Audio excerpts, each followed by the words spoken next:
welcome back to my YouTube channel. I'm finally back. Today's video, I'm going to be doing a story time on how I almost got lured into a human trafficking ring due to me being dumb and the girl I was with being dumb. So this story takes place maybe about, I want to say like last summer this happened. And this happened when I was living in the Bronx at the time. And I was doing like, you know, my little bottle girl thing, my little waitressing, bartending thing. Like I was up in the club, you know, with the sparklers. At the time I met this girl. I'm gonna name her, let's name her Sally. So Sally worked at the same club as me. And when I first started working there, just a little backstory. When I first started working there, I started by myself. So I would always go there alone and I would just be doing my own thing by myself. And eventually I saw her, she was a new girl. And I was just like, okay, you know, new girl, let me go say hi, you know, make some friends, we can be new girls together. Cool. So Sally turned out to be a really cool girl. You know, we exchanged numbers and stuff like that, just so we could let each other know when we were coming to work, or just be like, hey girl, what's up? Like, you know, whatever. She was cool. So yeah, we got kind of close and we would always, you know, text each other when we were coming in, or just be like, hey girl, I'm here, where you at? Like, I'm standing here by myself, I'm waiting for you.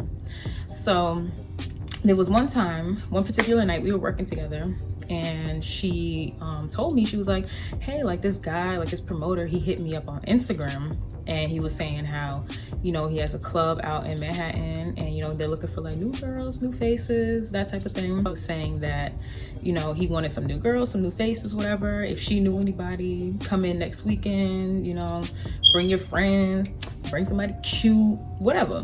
So she showed me the page. And it was kind of weird because I don't know if you ever noticed, like most of these club pages, they have like a little address on it, like on the bottom, like where they're located. And this page didn't. It had like the name, and then it just had like pictures of like girls, like dancers and stuff like that. So I mentioned it to her. I'm like, don't you think it's kind of weird that there's no address on it? And she's just like, oh, like he'll send me the address on Saturday when we go. Well, she said if I want to go with her, like he was gonna send her the address, whatever. So I'm just like, you know what? I want a different pace. I want a different environment. This club is kind of dry a little bit. Like it'd be like I'm walking out at the end of the night with like just $50, not feeling it. I want to go to a new club. Fast forward to Saturday afternoon. So like I said, at the time I was living in the Bronx, and Sally, she lived in the Bronx too, but she didn't drive. So she hit me up. She's like, hey girl, you know, pick me up, I'll give you some gas money, you know, we can ride to the club together. I'm like, cool, you know, I like Sally, she lit or whatever. The guy ended up texting her that day also, and he was saying how, you know, we had to be there by 11:30 the latest, you know, let him know when we outside, whatever. Cool. So I go pick up Sally, we listening to music and stuff, we getting in the mood to be going out. You know, I got my little cute fit on, makeup beat, hair done, you know, we looking good. We about to go have a good time, about to go to the club, make some money, and it was gonna be a good night. So I'm from Long Island. So when the guy said that the club was in Manhattan, I'm thinking it's gonna be like really like bougie, like high class, like, oh, it's gonna be like businessmen coming there, and it's gonna be real like fancy, like, you know, that's what I think when I think of like a club in like Manhattan. So we're driving in, we getting closer. She's just like, okay, 20 minutes away, 10 minutes away, 5 minutes away. I'm like, okay, cool. But the closer we get in, I'm seeing the projects with the cops posted up in front of it. I'm seeing the corner store with the crackheads hanging out. I'm seeing a bunch of dudes looking real suspect, you know, just standing around in the dark. And I'm just like, what is this? And she's just like, it's in Harlem. And I'm like, girl, this is looking real ghetto over here. I don't know about this. I'm not trying to go to the club to be doing my bottle girl thing and get shot. So it's just looking real hood. It's not looking cute. And we're getting closer, and it's weird because he didn't give us like a building number. It was just like a street name. And so we're circling the block because GPS is telling us that we're passing by it, but we don't see anything. We're seeing like Dunkin' Donuts and like Burger King and like random stuff. So I circled no lie, I circled this block like 10 times.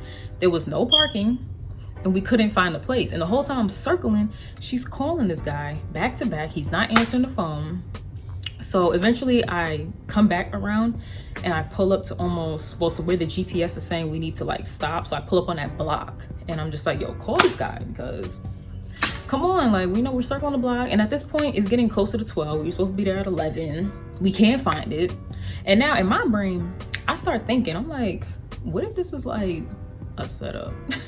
Like, what if this dude is like some creepy ass man? What if he's like a pimp who's gonna like snatch us up and make us be prostitutes? What if he's like a kidnapper or like a killer? Like, I don't even know what this man looks like. I don't know if she does, but now my brain is thinking, my anxiety is going up. I'm just like, yo, what if this man tries to like kill us or like snatch us up?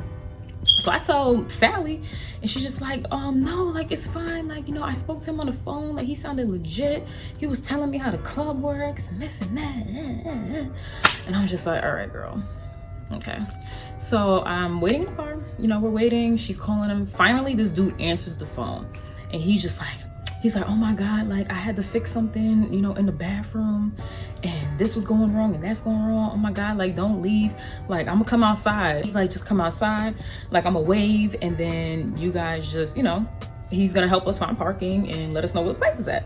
Cool. So I'm just like, all right. So this dude answered the phone finally, because I was about to be like, girl, let's go back to Queens. The night is still young. We can go back to our fucking club. He answered the phone. So we had to find out what this dude is doing. So fast forward, you know, we're sitting in the car, we're waiting. Finally, we see this big guy like come out of like, it was like an alley. She was mad skinny. He comes out like this little skinny ass little alleyway.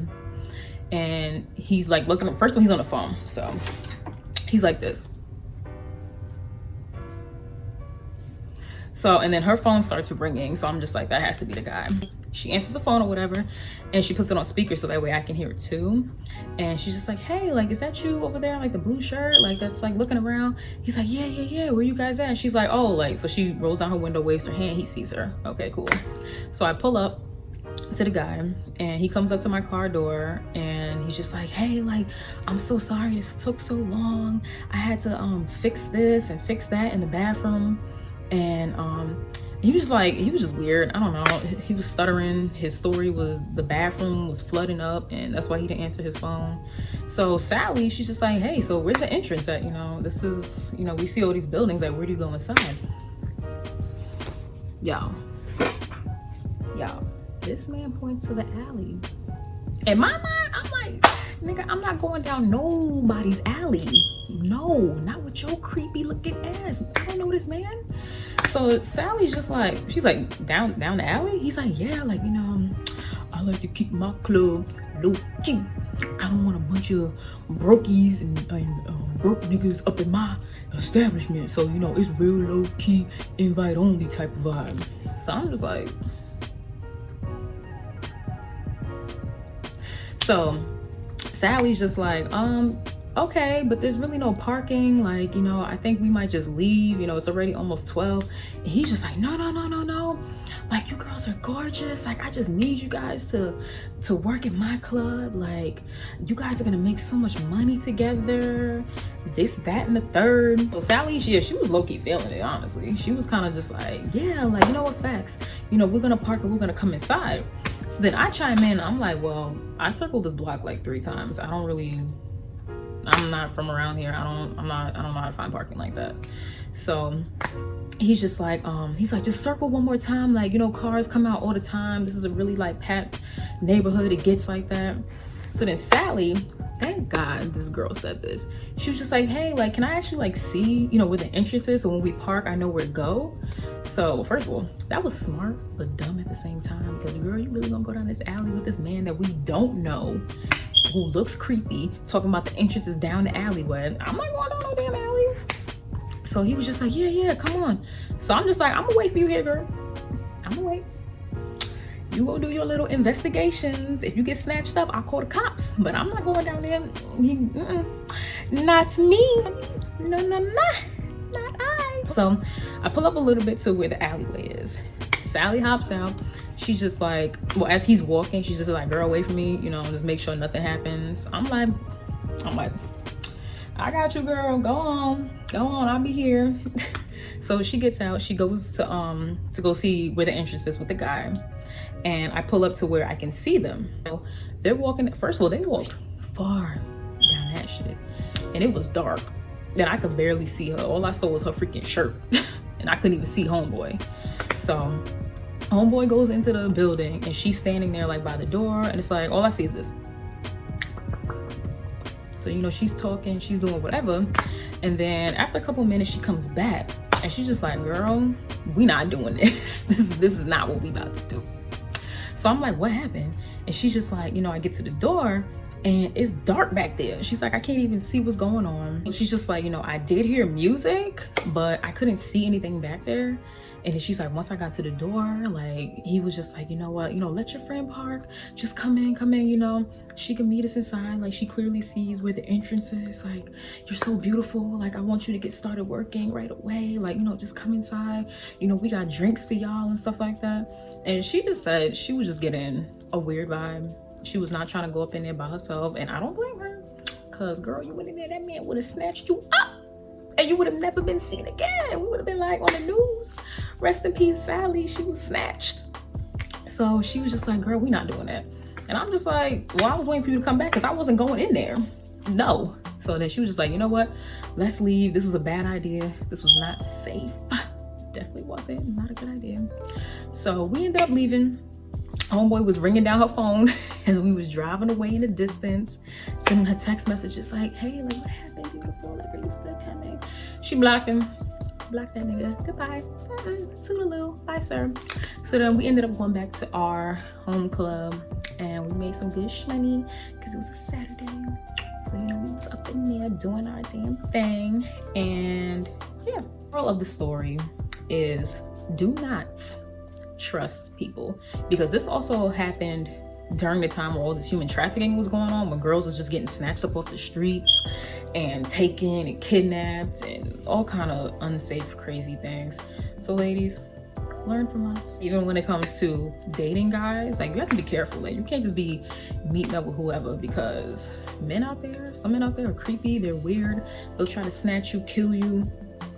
And little quick side story, I remember there was a time where there was this weird man that was actually from my neighborhood that was going on apps like Tinder, meeting up with girls and killing them on the dates. So you gotta be careful out there, ladies. Don't be meeting up with just anybody.